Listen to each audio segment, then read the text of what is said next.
মহান আল্লাহ তাআলা বলেন, আলতাকুম মিনকুম উম্মাতুন ইয়াদউনা ইলাল খায়র।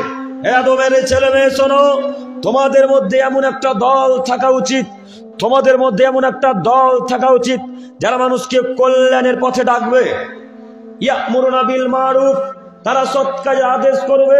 ওয়া ইয়ানহাউনা আনিল মুনকার, মন্দ কাজে বাধা প্রদান করবে। উলাইকা হুমুল মুফলিহুন, তারাই হবে সফল মানুষ, তারাই হবে জান্নাতি মানুষ।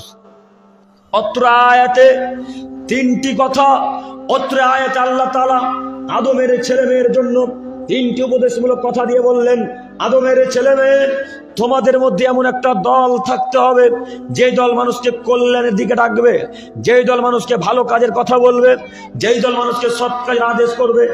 একটু এখানে আপনাকে কিছুক্ষণ বোঝাই, একটু এখানে একটা আয়াতের পেশ করে একটা বাক্য বলি। আল্লাহ তাআলা বলছেন, তোমাদের মধ্যে হতে, অর্থাৎ মুসলিমদের মধ্যে হতে একটা দল থাকতে হবে যেই দল মানুষকে কল্যাণের পথে ডাকবে। একটু যুবক ভাই আপনাকে বলি, একটু যুবক ভাই আপনাকে বলি, আপনি এমন দলের সাথে যুক্ত যেই দল কল্যাণের আশা করা তো বহু দূরের কথা, সৎ কাজের আদেশ করা তো বহু দূরের কথা, অন্যায় কাজ করতে উৎসাহিত করে এমন একটা দলের সাথে যুক্ত যেই দল ভালো কাজের আদেশ করা তো বহু দূরের কথা, অন্যায় কাজ করতে বাধ্য করে। আপনি এমন একটা দলের সাথে যুক্ত যেই দল মদ কিভাবে পান করতে হয় সেটা আগে প্রথমত আপনাকে শিখায়, তাই না? এমন একটা দলের সাথে যুক্ত যেই দল পিতা মাতার কাছ থেকে কিভাবে টাকা পয়সা লুটে নিতে হয় এই ধারণা শিখাই, এই আচার আচরণ শিখাই। এমন একটা দলের সাথে যুক্ত যেই দল আপনাকে অন্যায় কাজকর্ম করতে বাধ্য করে।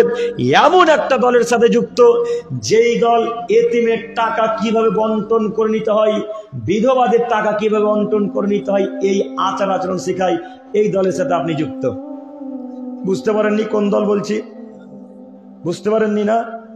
আপনি মনে করিয়েন না আপনার কোনো দলের নাম নিয়ে বক্তব্য রাখতে এসেছি। জি না, অন্য কোনো দলের নাম নিয়ে আমি ইহকাল হারাতে রাজি নই। আপনারা শিক্ষিত মানুষ, উর্দুতে একটা প্রবাদ বাক্য আছে, আকলমন্দকে লিয়ে ইশারাহি কাফি। হ্যাঁ, শিক্ষিত মানুষদের জন্য ইশারাই যথেষ্ট। আপনাকে অনুরোধ করে বলছি, ওই দলের অন্তর্ভুক্ত হলেন কেন যে দল এতিমের টাকা কিভাবে বন্টন করতে হয়? ওই দলের অন্তর্ভুক্ত হলেন কেন যে দল বিধবাদের টাকা কিভাবে বন্টন করে দেয়, মেরে খেতে হয়, সে আচার আচরণ শিখায়। একটু আপনাকে বলি, একটু আপনাকে বলি, মুরব্বী সাহেব, যুবক ভাই, আপনারা একটু আমার দিকে তাকান। ওই যে রমজানের সময়, ঈদের 2-3 দিন আগে, অর্থাৎ 27-28 রমজানে কাপড় নদিয়াতে দেয় বিধবাদেরকে, অর্থাৎ যারা গরিব মানুষ তাদেরকে দেয় কাপড় লুঙ্গি দেয়। এবার শোনেন, আপনাকে বলি, উপর থেকে আদেশ এসেছিল যে নদিয়ার মোলান্দি গ্রামে 3000 কাপড় বিল্লি করতে হবে, 3000 কাপড় বিল্লি করতে হবে। ওই দায়িত্ব এখন আপনাদের মোলান্দি গ্রামের হয়তো বা মেম্বারকে দিয়েছে বা কোনো চেয়ারম্যানকে দিয়েছে।